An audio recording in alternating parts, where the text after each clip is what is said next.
valitegelane, valimissioon, valirada. Missioon, Viljandi, käsitöö ja rahvakunst.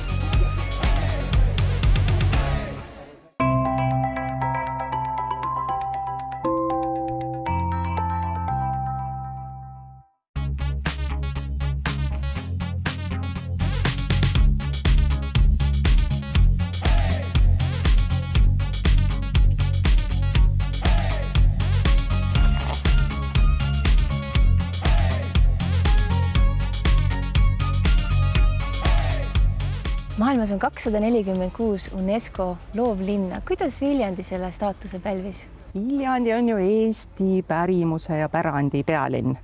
Ja miks ta on Eesti pärandi pealinn, on ju kahtlemata sellepärast, et siia on koondunud kõige olulisemad Eesti pärimuse ja pärandiga tegelevad asutused, organisatsioonid, kes siis vahendavad seda kõike Eesti rahvale ja maailmale. Ja kui nüüd ilmumise järjekorras võtta, siis kõige vanem neist on Viljandi Kultuuriakadeemia, kus on pärimusmuusika ja pärandtehnoloogia õppekavad. Siis on siin Kultuuriakadeemiast välja kasvanud Eesti pärimusmuusika keskus, kes korraldab ka seda maailma kõige ägedamat pärimusmuusikafestivali. Ja siis on siin viimased aastad tegutsenud ka Eesti Rahvakultuuri Keskus, kes siis vahendab ja korraldab kogu Eesti rahvakultuuri alast tegevust.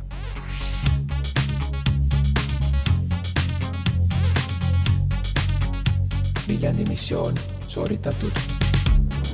Valitegelane, valimissioon, valirada.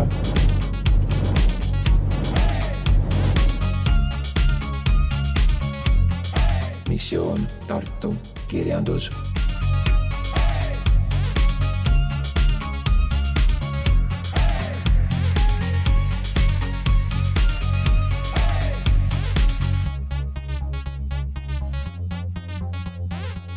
Kõigil kirjanikel seda krabisevat liiga palju pole.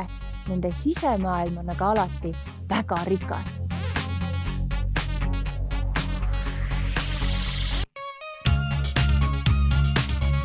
Aga mis olid need konkreetsed voorused, mida UNESCO Tartu puhul täheldas ja mis võimaldasid teil niimoodi sujuvalt UNESCO perega liituda?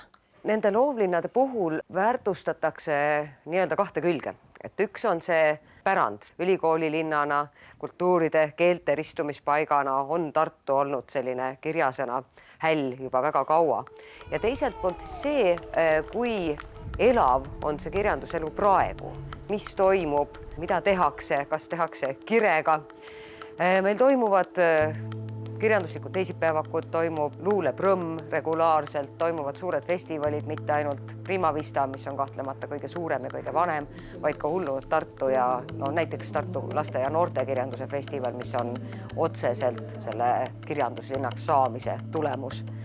Samuti on Tartus Eesti ainuke regulaarne rahvusvaheline kirjandusresidentuur ja mitmesuguseid kirjanduslinna ruumis eksponeerivaid projekte, näiteks bussiluule, mida me teeme ka juba 6. aastat. Tartu missioon sooritatud. Valitegelane, valimissioon, valirada.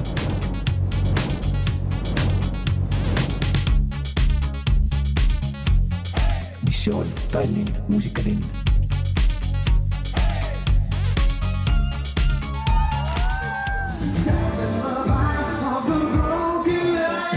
Kuidas sai Tallinnast UNESCO muusikalinn? Tallinn ja muusika on olnud läbi aegade lahutamatud, et Tallinn oli elava muusikakeskus tegelikult juba keskajal ja Tallinn on laulupidude linn. Tallinnas toimub Euroopa üks vingemaid kaasaegse muusika- ja linnakultuuri festivale Tallinn Music Week. Siin toimub Jatskaar, Eesti muusikapäevad ja lugematuid teisi festivale.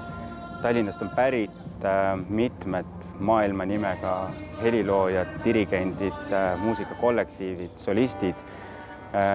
Ja olgem ausad, ega ka selles majanduslikus võtmes Tallinn on Eesti muusikaelu süda, sest 70% muusikaettevõtlusest on Tallinnas.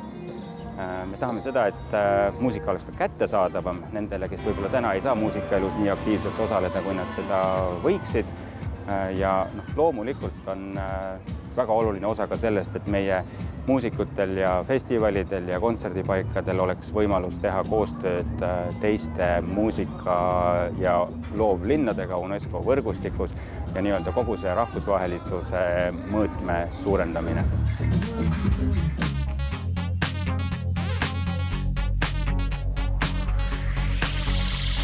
UNESCO missiooni kandvaid loovlinnu on lausa 7 erinevat rühma.